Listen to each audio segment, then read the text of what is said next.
Bobby Boyd is the premier real estate agent servicing the affluent Los Angeles real estate market. A former fashion model for major designers such as Versace, Calvin Klein, and Vogue, I'm proud to call him my husband. Bobby has a keen eye for style, architecture, and design. Bobby has appeared frequently on Million Dollar Listing and is a California native where he currently resides with his husband, me. Please welcome Bobby Boyd. Wow, that's quite the introduction. So you're a realtor, huh? I guess, or you would call them a broker. How did you get into real estate? Wow, how much time do we have? We got plenty of time. Well, I got my first real estate job before I moved to LA from Pacifica because I was modeling a lot down here and I knew I needed like a side hustle. So my friend got me in touch with the real estate agent at Sotheby's and he hired me to be his assistant. So before I got moved down here, like it was May of 2005. So your goal when you came down here was to model? Well, it wasn't a goal because I was already doing it. It was to take the career to the next level, but to take all the money that I was making and invest it in real estate. And I thought if I'm going to invest in real estate, I should probably learn how it works. Did you have a backup plan though? If you weren't going to be a broker, or was your plan just, okay, I'm on a roll now, I'm doing fashion, I'm doing modeling, I'm going to take this money and put it into real estate? Or was it, let's see where things take me? I was young-ish then. I was 20 when I was making the move. So the plan was, let's hope that the career goes to the next level. Let's hope I can get like, national commercials where you get residuals. Maybe I can get, well, the goal was a pipe dream. It never worked, but I was like, oh, if I could just be on Days of Our Lives. I just want to be a soap actor. Why didn't you? I guess I have no talent. Did you audition? I auditioned in college for Young and the Restless, and I was put on hold for it. And that means? It means that they're interested, they want first option, but they're not ready to book you yet. So why didn't you go with more of like, not Days of Your Life, a little like lower tier or something, or sort of All My Children or One Life to Live, or? Well, a lot of my peers at the time were getting booked on Passions. You ever hear of Passions? No. I mean, no disrespect if anybody's still around from that, but it was the worst show ever. Oh, so why didn't you take it? I could have been booked on there. Why didn't It's like you didn't even have to speak, basically. Oh, did they pay well? Yeah, a lot of gigs that I did paid well that nobody would want to do, like Value City. Ever heard of them? Yeah, that's not somewhere. It's like where all the cheap shit goes and they sell it. But I didn't care. Shot it in Ohio. They paid a lot of money per day. That was good. Who would you say pays the most of all the brands? Clearly not a brands don't pay high because it's the exposure that you get. It could take your career to the next level. Commercial shoots. So like Macy's, Nordstrom's. Macy's has a great day rate. They pay I was like $5,500 a day for them. Pretty good for a shoot, which wasn't bad. That's Pottery Barn. I made a lot of money. Did you model as a pot?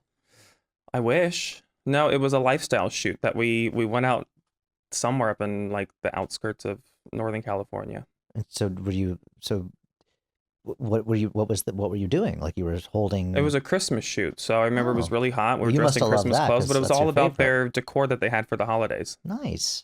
Do we get a discount there now? No, this was about 55 years ago. Oh, when 55 years ago. When I was a youngin'. Okay, so you're quite attractive. Oh. You don't say. That's quite the segue. What was your favorite moment in modeling? Well, there was many, but for different reasons. Well, we're going to talk about them. Oh, okay. I think the first one that comes to mind is obviously shooting Vogue, because the way I grew up. I did that once. You know the famous story of me not being able to pronounce a very famous I've never designer. met you before. This is our first interview. Is this how this goes? This is how it's your going idea down. of role play? This is how it's going down. Oh, okay. Well, I grew up in a small beach town, and I'm sure some of like the moms there, I'm sure they had some designer stuff, but my family certainly didn't. So when I got some of my first go-sees, you get a sheet, like your agent would email you or whatever, or leave it on your voicemail, you write it down.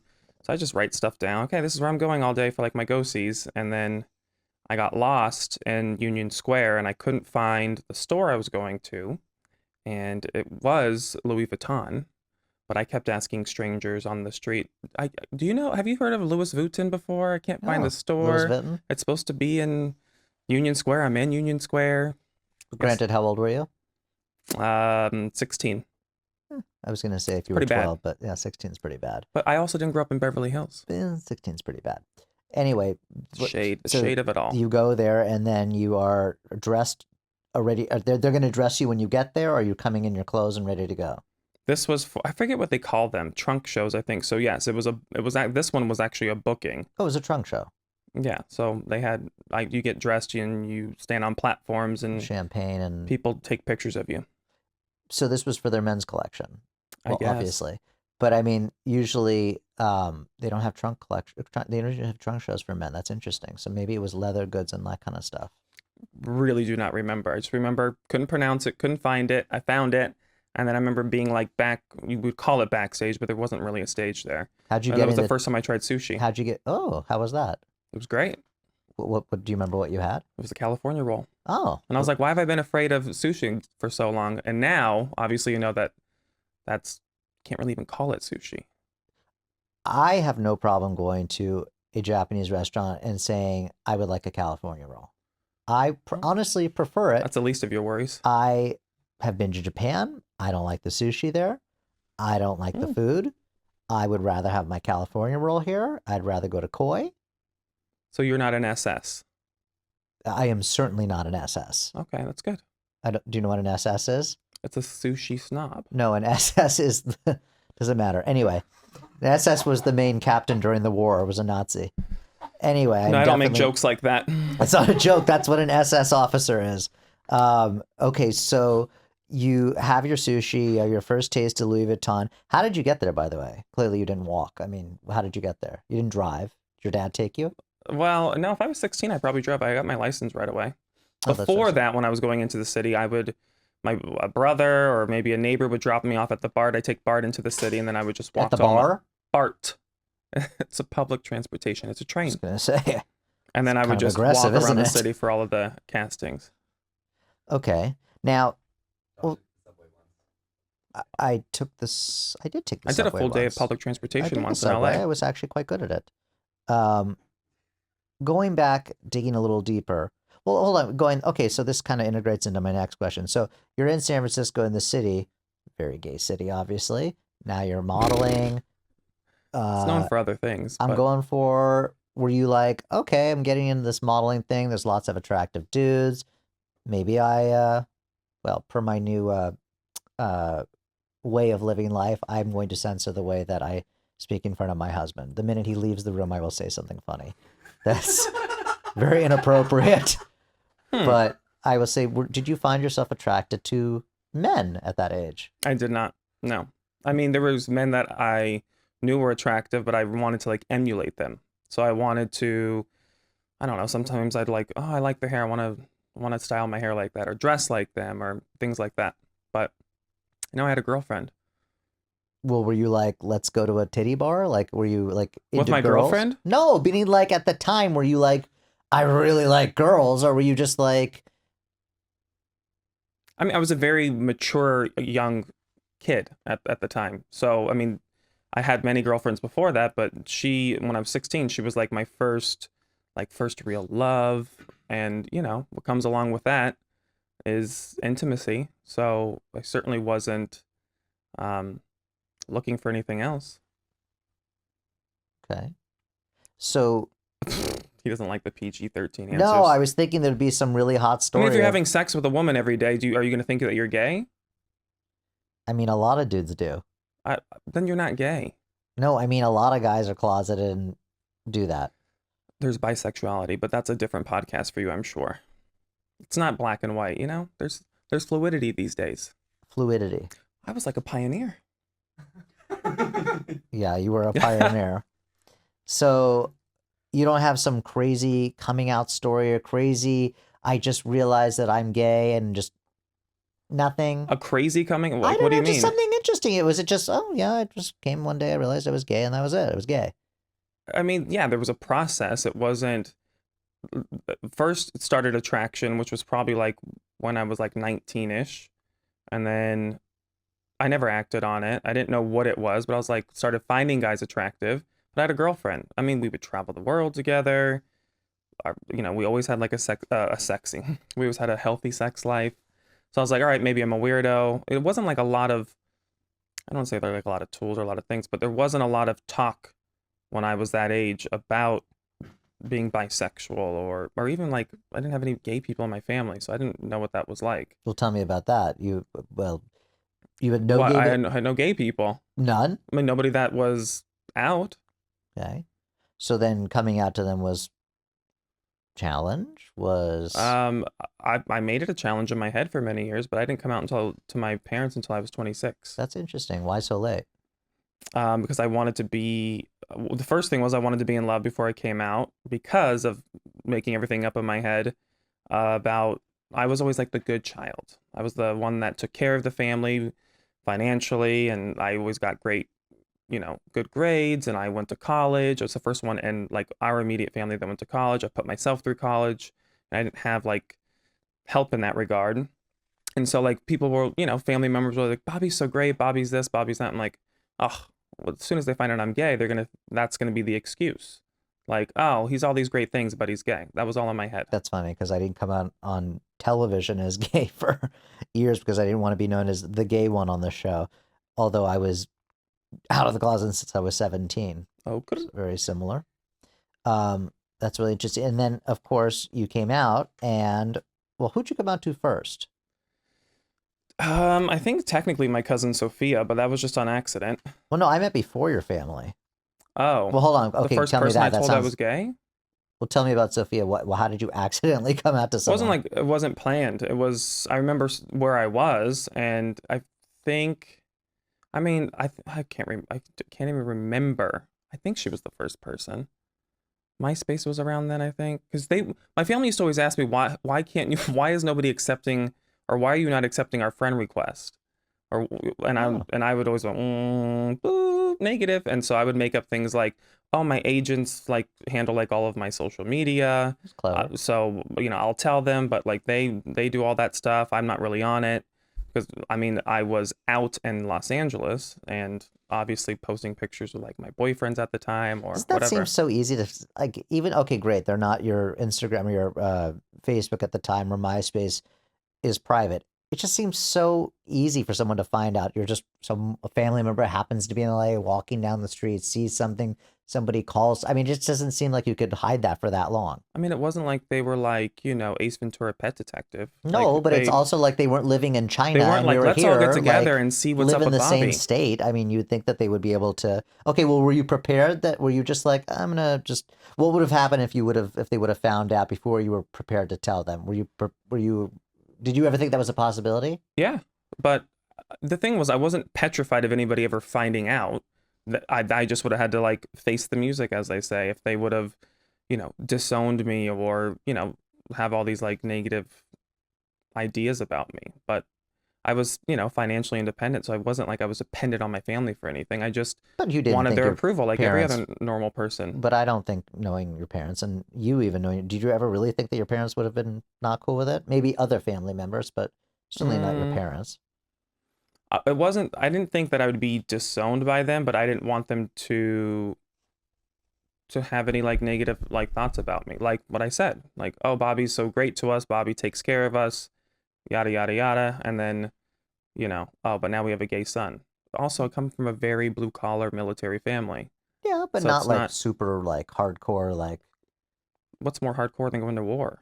well, your mom and dad were not in war, number one. No, they weren't, but I'm just saying, I'm just specifically talking to your parents. I mean, that's what I'm referring to. I've thought my mom would be okay, but she had said many things like over the years about other friends and stuff like that using slurs, and so you want the approval of your mom, Hmm. and you didn't. You just I didn't want to be. This is my thought process then. Obviously, anything I say now, hopefully nobody takes it out of context, but I didn't want to be an embarrassment. I know now it's not an embarrassing thing; it's nothing to be ashamed of. But then I didn't know a lot. Okay, so then when are you now, okay, if I'm gonna be known as, I'm gonna go out and be gay. Like, what was your first, like, when did you decide, okay, I'm enough with the straight shit. I'm moving on to the gay world. Kind of wasn't like that. It wasn't like a scene out of Wizard of Oz. I didn't get ruby red slippers and click them together and be like, I'm gay. Like, it didn't work that way. I was in a very committed long-term relationship. I was in college. I had 3 jobs. So if I was traveling for modeling, I worked at a restaurant. I was a very busy guy. So as I started, I didn't have time to sit around and be like, I thought that guy was hot. What does that mean? I just thought, all right, that's weird. Eventually, like I started coming down to LA a lot more when I was 20, and still like never had like any emotion. I say this all the time when people ask me, I'm like, it's a weird thing to think back on, but I would always be like, well, I don't want to hold a guy's hand or I don't want to buy him flowers and be romantic. So I just thought, I'm a weirdo. I don't know what this is. Put it in your back pocket and think about it later. So eventually Okay. that year, my girlfriend and I broke up, and so I was free to do whatever I wanted. And the first time I ever felt something with a guy, I acted on it. What'd you do? Nothing. He touched like well, I went to dinner with my agents in LA, and they had brought one of their friends, and he was a really nice guy, close to my age, like a few years older, and he had a car that I wanted to buy, like the type that it was, not his actual car. So he let me drive it to. We actually went to the Standard Hotel. Downtown? No, on Sunset. I remember him touching my hand, and I was like, so that's like the cheesiest thing you're gonna get from me probably today. Actually, probably not. So he was trying to convert you, huh? No, I was just like, oh, that feels nice. And then so I started getting like all these butterflies, and then I felt like I had like a crush, and that was kind of it. Hmm. Ended up being my first boyfriend.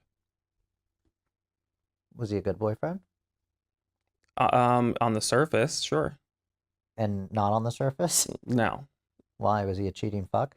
Yeah, but it's not uncommon. He was a cheating hoe? It's not uncommon these days. All these Oh, open relationships. why'd you stop modeling? I just decided to hang up my Jimmy Choos one day. No, it wasn't like I was, Naomi Campbell. I decided to stop fully because, well, it's kind of like a serious thing, but I don't really want to take it there. Let's It take it wasn't there. like I was working every day of my life and I was in high demand and I just gave up all this money. I started part of like when I came down here and I wanted to get into real estate. Why I always thought like, well, there's no way that this is going to last forever. There's no way I'm going to make this kind of money forever. So I need to find something else that I could invest this money in to make it grow so that I'm okay. So that I'm not, that time I was like, so I'm not 25 and broke. But God, I'd love to be 25 again. And broke? No, I wasn't broke at 25. Um, sorry. Drank a little last night, so I'm a little parched. I was with you, so I don't think so. um, so now I forget what I was saying, but I was saying that, oh, why did I quit or why did I stop? So that's why I got into real estate in the beginning, was to make grow. So around 25, 26, I was like, I think I need to go into like corporate America. My family needed more financial assistance. They never asked for it, but there was certain things happening with health issues that I was like, okay, I can't be relying on somebody to book me for a job to pay for things. So then I started doing both. I told my agents I'm gonna go do this thing. I got like a leasing job. And I juggled both for a little bit. I was making really good money doing both. And then my brother died when I was younger, like right before I turned 27. You want to talk about that? No. Okay. I'm like, I'm not gonna get emotional, but it's part of the story where after everything was done, because he died like in a unexpected, tragic way, I had to come back for a shoot, and I got on set, and couldn't, I couldn't perform. You're doing a porno? Yeah, exactly. I was trying to make it funny, but I froze. I couldn't do anything. I thought, this is stupid. It's like, what am I doing here? None of this makes sense. I'm smiling for a camera and jumping around like an idiot for What was what? it for? I that one was for, it was in LA. We were shooting at Coyote, and I think it was for Target. What's Coyote? Coyote Studios, So wait, so great studios. did you finish the shoot? I mean, it was a rough one, but So, they knew what had happened, so the art director was very nice. and so that was the last time you did anything? Yeah. I Oh, mean, yes, I didn't do anything I didn't go on a casting and audition for a long time. And I think I might have tried to like get a little something here and there. And I just like, no, no, I'm just done. oh, that's interesting. I actually don't think I've ever even asked you that, I, like how I, you I stop was also tired of rejection. and get rejected. That's 95% of the job. What, getting rejected 95% of the time? Yeah, Well, then you would have been getting rejected for years. So what's the difference? you get tired of it. And I wanted to eat. That's funny. I never. That's funny. I never actually even asked you that. What was the last and why you stopped? It's funny. Hmm. You learn something new every day. That's what they say. Okay, so I'm you. surprised that for your little situation here, you don't have like a bar set up. You know, like have you ever seen the This Chatty is not Man? Andy Cohen. No, the Chatty Man. You know him, Alan Carr? Hilarious. Well, I knew who Really Alan funny. Carr has been dead for 30 years. No, that's his name, Alan Carr. He's Alan Carr from was a London. very famous producer from. He's the Chatty Man. It's somebody Google Alan Alan Carr Carr. is a very famous gay producer who is. And this is a very famous late night talk show host in London. Oh. I mean, it's everywhere over there, but The Alan that's Carr where he was a lives. very famous gay producer who used to have wild parties in Beverly Hills in his Egyptian themed dance studio downstairs of his house, which now belongs to Brett Ratner. Yes, I love that guy. I'm obsessed with him. I don't know him. He's hilarious. So, Hmm? no, I he's guess the not, Alan but I Carr. mean, the one I would like to hang out with. So, okay, so you grew up in Pacifica. Tell us about your upbringing. Who's us? Do you have like a friend over there? Don't worry, it's Oh. us, Okay. America. Tell you about my upbringing. Those who are listening. Anything in particular? Yeah, I mean, I was born. we I- know you were born. Yeah, I came out of my mom. Uh huh. I was born in San Bruno, California. So I spent the first 7 years of my life there, actually. And this is Evergreen Apartments. This is. I thought you didn't know me until today. I was just I read. Yes, did some Evergreen Ridge research. Apartments. Never forget it. Never forget the apartment. And then I don't know what they were gonna do, but I remember we had to leave. They were like, "Get out." I think it was because we had. Oh, it doesn't really matter. It's a boring story. But yeah, we had to You had leave. what? We had to go. I think it was you could only have 2 kids in one bedroom, and then my oldest brother had to come back for a little bit to stay, and the management didn't like that. So why didn't you just sleep on the So couch? they kicked the family out. So why didn't they just kick your older brother out then? That's so rude. You don't do that when You have don't kids. pack everyone up. Sorry. So that's kind of guy my dad was. So okay. So Made sure the family was all together. and then you all went.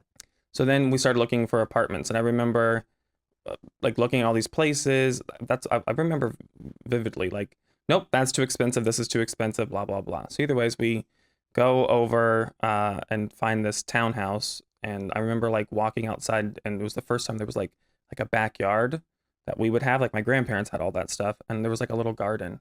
Should have been telling them that I was gonna be gay because I was like, oh, there's a garden. My dad was like, what? I hate And I to was tell like- you, but I think your parents always knew. Nope. Well, you have to get a psychic to ask them or something, but they didn't.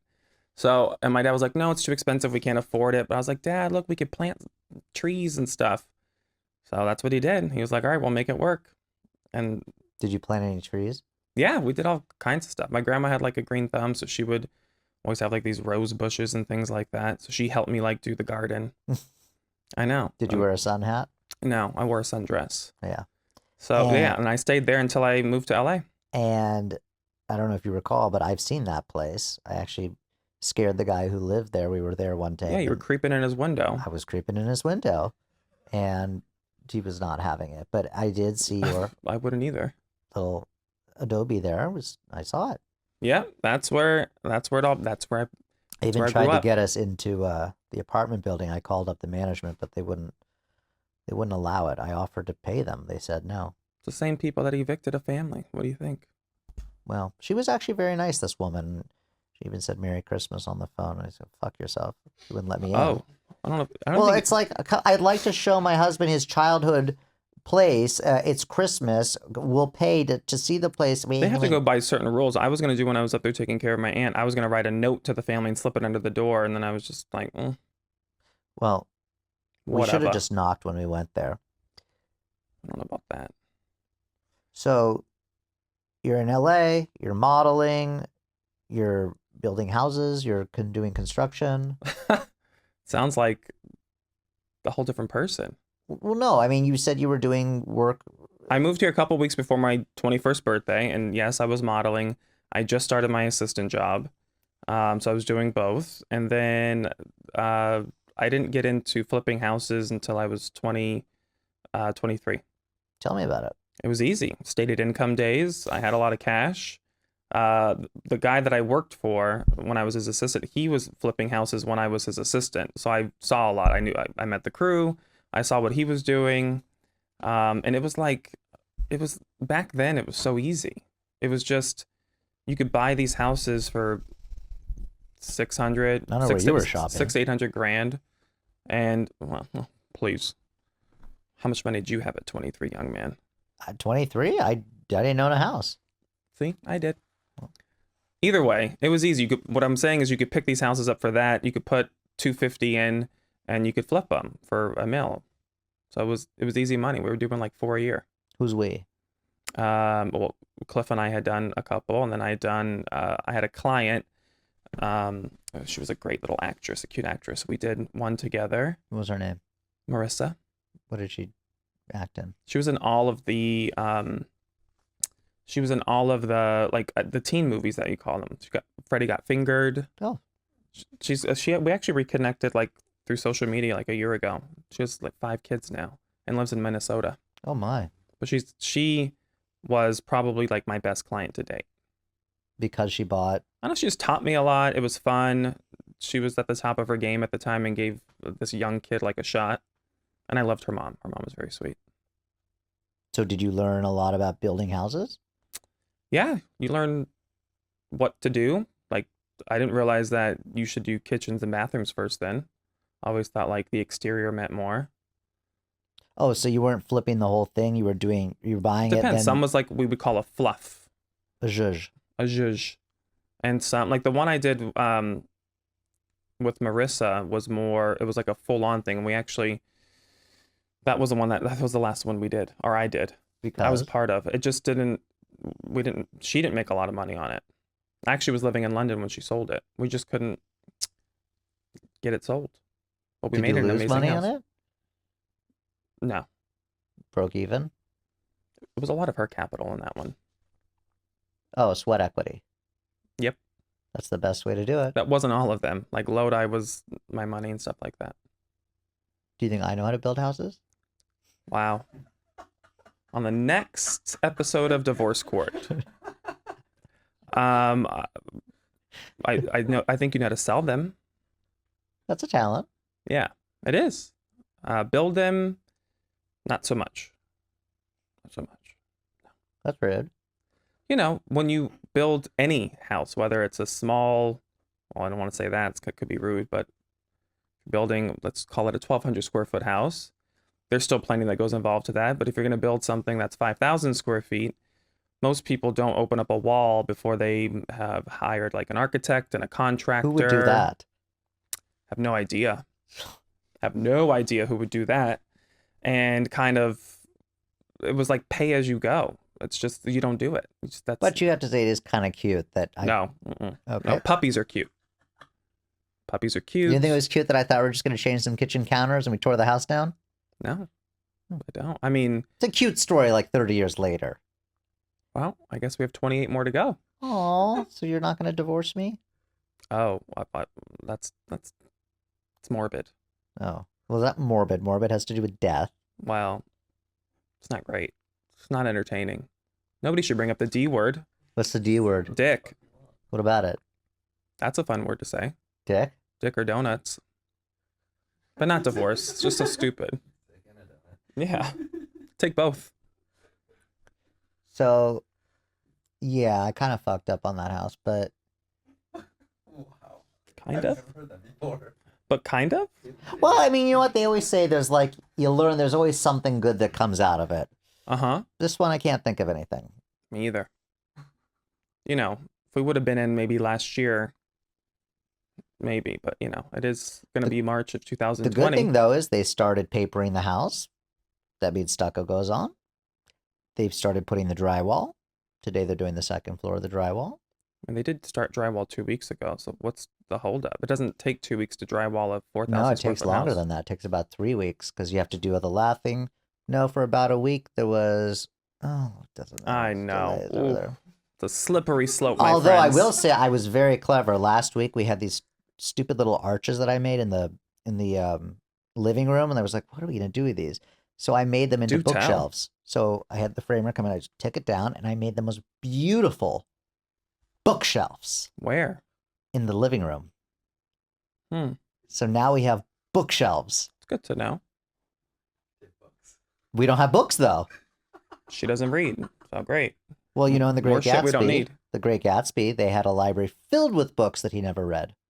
Shit. So, you know, people don't realize that most of these houses, especially like on the eastern sides of the flats of Beverly Hills, which is a pocket of real estate in Beverly Hills that everyone wants to be in because there's sidewalks and this and the children Well, and we're the on the west side. bicycles. We're on the east side. Alta's on the west side. Alta is on the east side, dear. No, it's not. Okay, let's not tell people this then. Our house is on the west side. The west side of the street. I'm talking about the east side of the flats. Oh, got you. Gotcha. 'Kay. Okay, anyway. What separates them? Separates what? What makes it the east side of the flats? Because it's on the east side of the flats. Says what? What is There's 22 streets from Whittier Gotcha. to Doheny. The eastern ones are inclusive of ours. Okay. So a lot of people don't realize is that the eastern side were more done. It was the second tier of the flats. The western streets were built first, and then the eastern streets came afterwards. And a lot of them were done for spec, meaning a lot of these houses that you see today were never really good houses. They were just spec houses at the time. So people always say, oh, I'm going to tear down this beautiful old Spanish, blah, blah, blah, blah, blah. Believe me, I'm the biggest proponent of not touching old, fabulous houses. But if it's a house that's, well, I am on the Cultural Commission, on the Cultural Heritage Commission right now. Our duty is to preserve old architecture, make sure that people don't tear down these fabulous houses. And I even say all the time, just because a house is old doesn't mean you're supposed to save it. You're supposed to save it if it's architecturally significant, if somebody famous lived there. But if it's just the house we bought was kind of just a blah, whatever. But, well, did you think it was so exciting looking? No, I did not. So now I think it looked better then than it does now. it certainly does. But now we're finishing our facade drawings. We have beautiful corbels added to the front, mosaic thingies, not mosaic, just They're beautiful. still drawing this? No, we submitted the city. Yeah, no, not drawing. No, we're just like doing our CADs back and forth. This is going to go south real quick. No, but this has nothing to do with what we're doing in the house right now. But anyway, I'm saying that we've turned a house that was kind of ugly into a Wallace Neff Spanish Revival home. Shalom. How much do you think we'll sell this house for? Or how Not much do you think enough. we could get for it? Not enough. Take a guess. I'm hoping somebody will come in that's a fan of yours from far away and offer a lot in cash so I can get my half real quick. And then where we're going? To be determined. I mean, we is a very unique thing, you say. You can come with me and live my life for a few years if you like. Where? Pacoima? It's a surprise. Pacoima, I don't know. the bird streets. Paradise Valley? The bird streets. Why the Bye. bird streets? What? Why the bird streets? I'm sorry, don't your parents live there? Yeah. Okay, so why not? Why yes? Oh, okay. Well, views. I like skyline views. Until I have kids running around, like, why do I want to live like the Leave It to Beaver life if I don't have kids? The flats. Like, what am I going to do? I'm going to be that person with a stroller and a dog in it. Yeah. What's wrong with that? No thanks. In your ideal world, what is one of the things that you admire most in a relationship? Being business, friendship, or romantic? Oh, that's interesting. What do I find most admirable in a Admire relationship? and most attractive. Two separate questions, I guess. I guess it was a little choppy.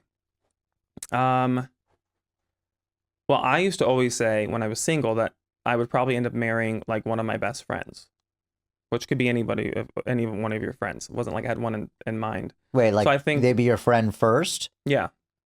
Well, that's I think kind that's of hard. Well, it's hard because typically a lot of people, once you're in the friend zone, you can't get romantic.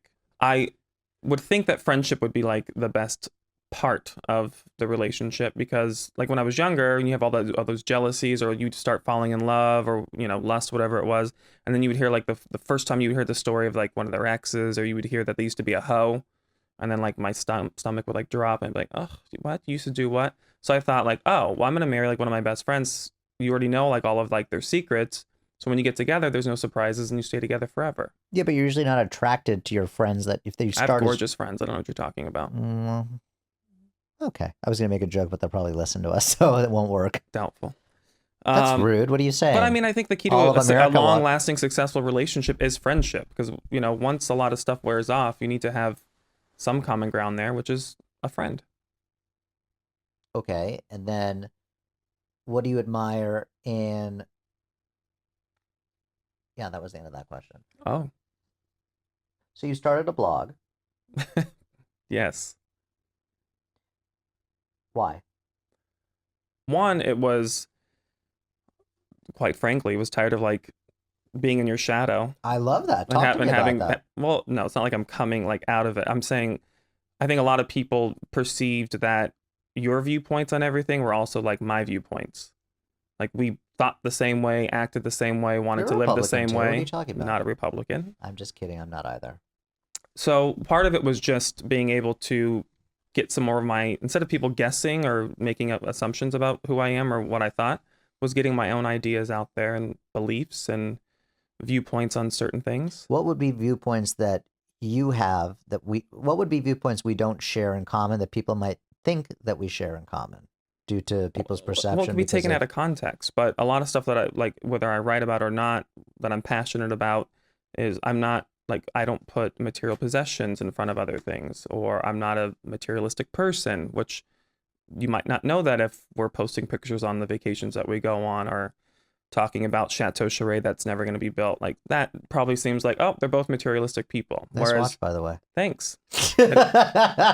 You do know the difference between liking nice things and being materialistic, right? Yes, I do. Just listen. I didn't know if I needed to educate you. You don't have to educate me. I wanted Gotta you to teach the elaborate. kids every once in a I while. wanted you to elaborate for the audience so you can explain it further. I agree, and I know what you're talking about. Well, like for instance, I just wrote a blog about realtors and developers and their relationship and how you can benefit from that and how it works and all of that good stuff. What But does that have to do a with lot of material? people still would think that I only got into real estate because of you. I And don't I'm think like, everybody thinks that. yeah, it's been said. By whom? A ton of people. Hmm. A lot of people. So it's a way to discuss my own history so that people understand that I didn't, you didn't just get me out of a box. I have my own my own legacy, Josh. Is it? Would you say it's just because it's like an annoyance, or it's an insecurity, or it is? Not insecure, because I'm secure with myself, but when I met you when I was, what, 31? You told me you were 24. Sure. Okay. So before, Oh, sorry, I told you I was 24. before you, I had an entire life of highs and lows and building my own career. Like I started with very humble beginnings. And so to be even where I was the day you met me is kind of like phenomenal. It's not like tooting my own horn, but it's like I had all of that ripped away from me as soon as we got together because people thought I was a gold digger. I was there for the money. And I'm like, no shade. I'm like, what fucking money? It's like he has butlers and all this stuff. Like I had a great life. Like I traveled the world. I had a great house. So part of that was I didn't want to But just. didn't that come along with the package, I guess? Like what choice, how would we, there wouldn't, I mean, I guess there wouldn't have been a way for it not to look a certain way. Does that make any sense? People No. are always going to have their own opinions, and the ones that are lazy will have like the easiest assumption, I guess, which is, yeah, gold digger. Last time I checked, gold diggers didn't work and only dated wealthy men, but I was always the breadwinner in all my relationships. So it's more about me being able to control my own narrative. That I would rather be like, hated for something that I am than liked for something that I'm not. Would there have been a different way you would have combated this in the beginning, like maybe on TV or Yep. any other way? Did I say that too quick? No, I mean, this is Like the first year and a half of our relationship, you lived in my house, but you wouldn't let the cameras film that. So people would have saw what I had and what I brought to the table in my house, my life. And I told you could even like make jokes about it. Like, look, I'm so in love that I'm even like living in a smaller place than I'm used to. All of those things, but it didn't fit your image. So I think people just assumed that we got together and I what else lived in your besides that? non-existent house at the time. What else? What else could I have done? I could have done, you could have done, we If could have even if we done. didn't film like where we were living for the first year and a half, you could have. There was a lot of things that would come up on the show or that people would ask you in interviews. I remember you doing Watch What Happens Live, and Andy asked you like, "Oh, you're gonna buy Bobby a house just like you did Colton," and you laughed it off or whatever. That's not the time to read somebody, but you clearly could have been like, "Bobby's bought houses on his own. It's a very different Right, but story." also that was like it was taken off guard. I'm just saying that's one example of many. So the point is not to sit here and have you remember all of these instances. It's like I finally had enough of all these years of people just making these assumptions, and I wanted to control the narrative. I like it. I'm in full support of it. And this is not just like a personal. I'm not writing about myself all the time. It's just good for people to be like, oh, I didn't realize that Bobby or Josh's other half would be passionate about something like this or has ideas of. It's just a way to have my own identity. I don't have a TV show to put that out there. Not a lot of people do, so it's good. That's a great platform. Do you plan to put them out weekly, monthly? Right now it's weekly, but I don't want to just put something out to put it out. So Well, we'll you have to see. stay consistent. So you have to. That's what they say, but no one's paying me to do this right now. So I'm not doing it to get rich. I'm not doing it to no one. Oh, this is going to be a bad quote because I can't do it, but I'm not trying to be a famous writer I don't get it. because I was going to try to quote a writer and I was like, nope, don't even know if that's one. Oh, do you enjoy the writing process? I do. It's very therapeutic, isn't it? Mm-hmm. I love writing.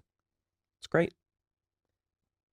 I don't actually like the physical writing, but I You like like to the voice text. I like to voice text or type is fine also.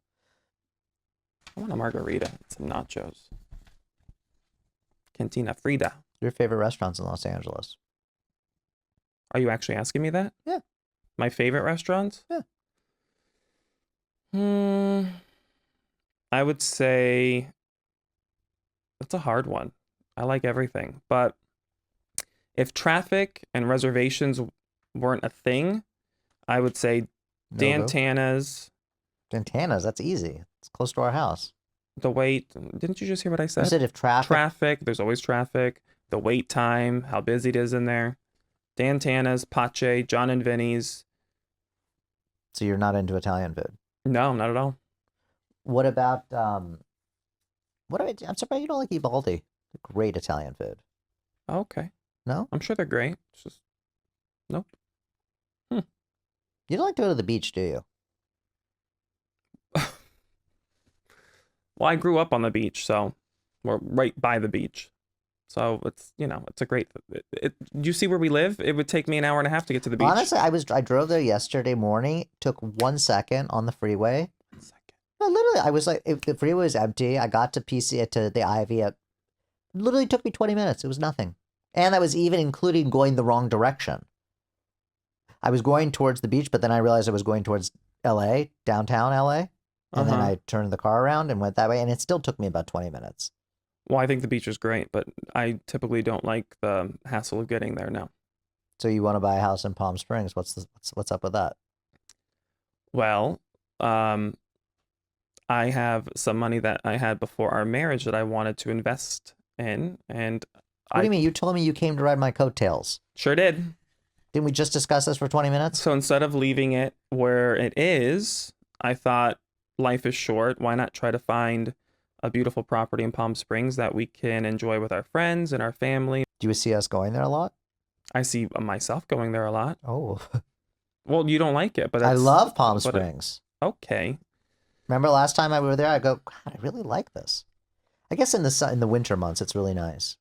What's your greatest accomplishment thus far? Um, Greatest accomplishment in life? What, my marriage? You said that's so sweet. That's not an accomplishment. I didn't acquire you. I didn't. I didn't bring it up, so I mean that's just really nice of you to say. No, Do you hear that, everyone? My husband just said me. I mean, I guess you can consider being married or getting married an accomplishment. I just don't. I think it's a great step. Is it stepping stone or a milestone? It's a good milestone. Yep.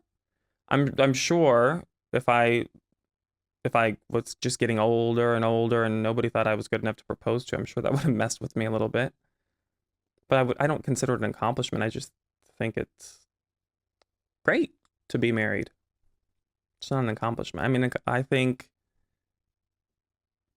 Probably from a young age, being able to take care of my family financially was a great accomplishment. Or it's what I'm most proud of. What would have you done if you couldn't have afforded to do that? That wasn't an option.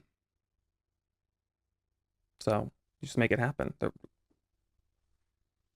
That's what you do, kid. Oh, Can you please stop doing that? nope. I hate it. My secret dream is to be Cardi B. I don't care who says it, but it is the most annoying thing on earth. That or whatever the fuck you do. Stupid. Well, biting your nails and picking your nose is also annoying, but I don't stop you. I don't. Oh, I do actually pick my nose sometimes. Who are your heroes? Oh, God. Let's make something funny. No, don't do so, Mariah Carey. No, I mean, my dad was my hero. There you go. And your dad was not Mariah Carey. Nope. Definitely not. He did like her. Why was your father your hero? He was just he was an amazing husband to my mom. She wasn't always perfect, or she wasn't always great to him, but he stuck by her side. And he was the best dad ever. He worked his entire life so that we could have the life that we did. And it wasn't easy being a truck driver, working as much as he did. Literally gave up his whole life for us. And he never complained about that. Do you He think complained about politics all the time. Do you think he enjoyed? I know it would have been great if he would have seen who became president. That would have been an interesting evening. He would have. Oh my. What? Do you think he enjoyed his job? I don't. Well, yes, he got into it because he never wanted to be behind a desk. He said he never wanted to be cooped up in an You office. could choose a lot So, of different jobs. I mean, he obviously liked driving, right? well, he liked being on the open road, and like in his day, I don't even know when he would have gotten his first job, but it was I think it was hippie days. He was a stoner. He was in a rock band, so it was like, sure, all right, I'll be a truck driver. I don't have to be in an office. I could be out on the open road. And his first company he was with, I will never forget, it was called Superior. He was there for like 20 years, worked his way up to I forget whatever his title was, but was making really good money. And then the company went like bankrupt or something and wiped out his entire like retirement and everything. And that was the beginning of hard times. So I think that he resented it. And the older you get, the harder it is on your body, which is why I knew from a very young age I was going to have to make sure everything was okay. Yeah, but but at a young age he was working and whatnot. I'm saying young, like 14, 15. When did the problem with the trucking company out? That happened a lot later, didn't it? I was like 9 or 10. No. When? Oh, I always thought with your dad that was something that happened. Oh, that company went bankrupt at when you were 9 or 10. Mm-hmm. Oh, gotcha. I always thought it was much later. So, what kind of a difference in lifestyle was there, like before 9 and then after 9? I don't know if there was like a huge difference in lifestyle. There just wasn't struggle. Well, nothing that we really saw. He was making really good money. What would be a good on a good payday versus a non-payday? What would be like? What would you guys do? Like go to Disneyland or have like what was always like? What was like? Oh my God, we got to do this. We all got Bentleys. I I mean, I was super young. There wasn't Pizza.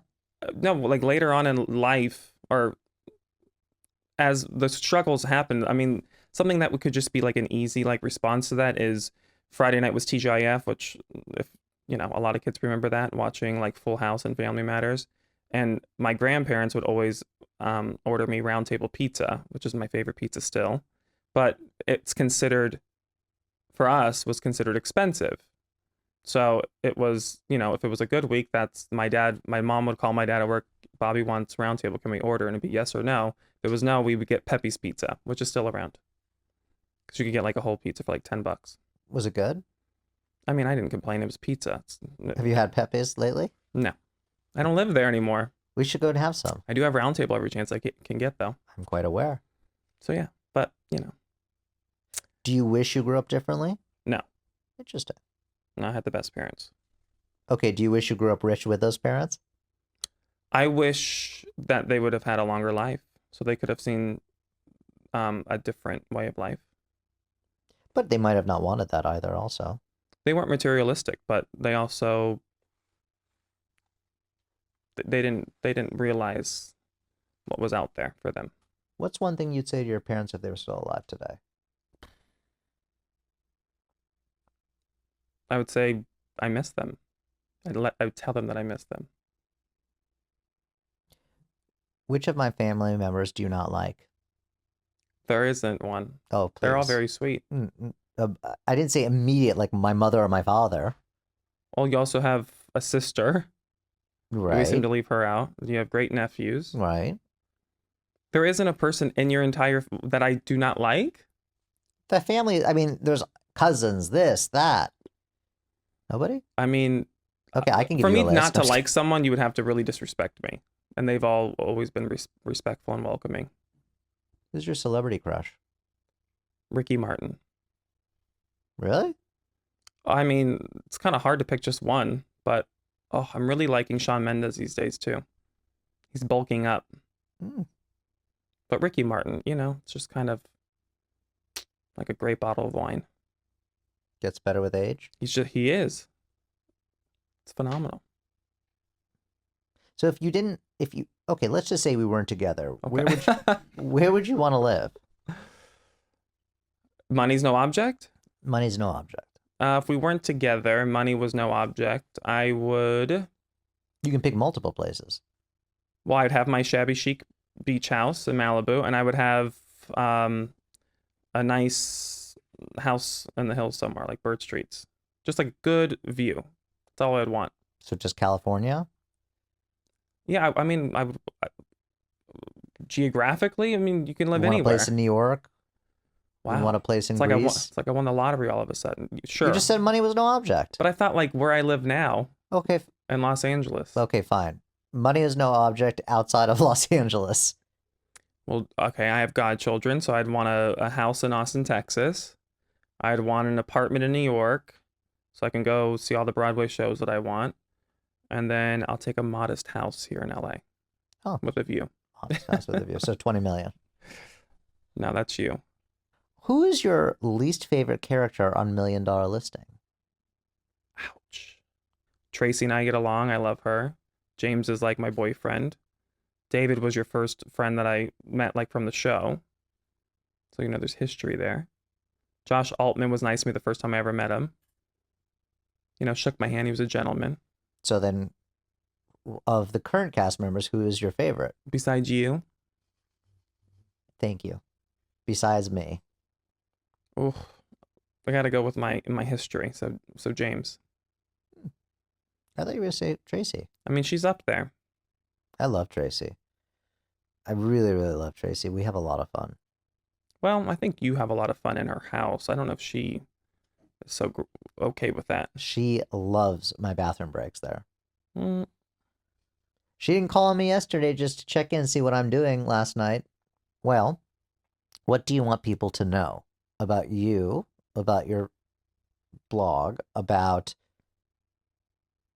anything that you cannot show through the television show or through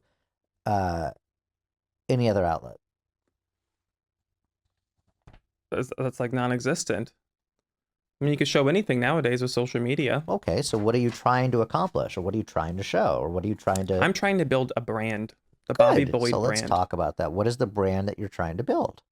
It's the Bobby Boyd brand, which We got that. That's what the brand is. I know it's your brand. Okay, that's And one day you will be able to say the Bobby Boyd brand and you'll get it like Ralph Lauren. It's a vibe, right? It's a lifestyle. Oh, okay, but what is your, like with Ralph Lauren, his thing is just, So mine's going to be, obviously real estate's a big part of my life. And it's about not becoming the biggest broker like you or Tracy or James and David. And it's about doing quality work and being, just the core values of what I still have. Like I think the higher you go, the more you lose touch with like the connection with your clients. I don't ever want to lose that. The customer service and like being personable and making sure I'm involved in every aspect of the deal. That's part of the brand. That's a whole thing, like the building the team. Then there's fashion, which I love, and entertainment, lifestyle, and then giving back.